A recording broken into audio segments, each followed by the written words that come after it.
Dans cette partie, nous allons voir plusieurs manières de détecter les erreurs dans vos formules Excel. Donc je vais vous présenter un premier outil dans cette vidéo, ce sont les flèches d'interdépendance. Elles vous permettent en fait de repérer les liens qu'il existe entre les différentes cellules de votre feuille de calcul. Donc je vous ai fait une petite feuille de calcul avec en fait deux fois le même tableau. Donc ça c'est un tableau et le deuxième ici c'est le même. Donc vous avez le nom de la personne, son âge, son sexe et son salaire. On a le salaire moyen qui s'affiche, puis le salaire moyen des moins de 35 ans avec une moyenne ici, et le salaire moyen des plus de 35 ans avec une autre moyenne ici. On va pas s'attarder sur les formules. Nous, ce que je veux ici, c'est vous présenter comment repérer un petit peu les dépendances entre les cellules. Donc le premier outil, donc les flèches d'interdépendance, vous allez les trouver en fait dans le ruban formule. Vous allez en fait cliquer selon ce que vous voulez faire sur repérer les antécédents ou repérer les dépendants. Donc c'est pour ça que j'ai créé deux parties dans ma feuille de calcul. Un premier tableau pour les antécédents et un premier pour les dépendants. Alors qu'est-ce que c'est repérer les antécédents? Repérer les antécédents, c'est repérer quand vous avez une cellule donnée, où est-ce qu'elle va puiser ces informations. Par exemple, je prends la cellule salaire moyen et je veux savoir où est-ce qu'elle va puiser ces informations. Je vais cliquer sur repérer les antécédents. Et là, on voit en fait que Excel m'indique avec une flèche que toutes les informations viennent uniquement de ces cellules-là. Et c'est normal puisqu'on fait la moyenne de cette plage de cellules.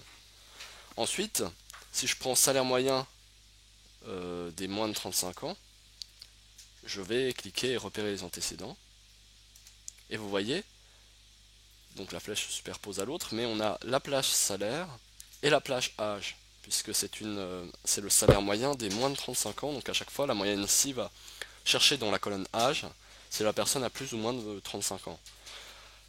Ainsi, on voit d'où viennent les dépendances. En fait, on voit que le salaire moyen dépend de ces cases.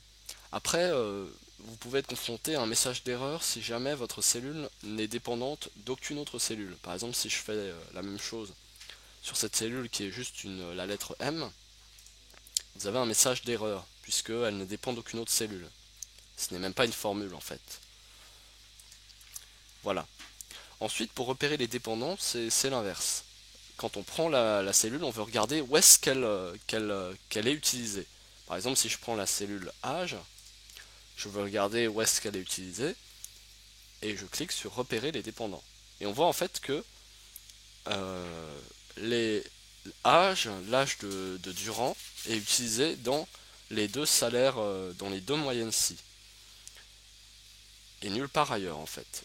Si je prends cette plage de salaire, que je fais repérer les dépendants, on voit que c'est utilisé dans les trois moyennes. Donc les flèches là, ça se superpose un peu, mais on voit bien. Donc vous voyez, ces flèches, repérer les antécédents et les dépendants, servent à observer les liens entre les cellules. Elles ne font pas partie du tableau, c'est-à-dire que quand vous fermerez votre feuille de calcul, ça ne les enregistrera pas. C'est juste un outil pour contrôler un peu vos cellules.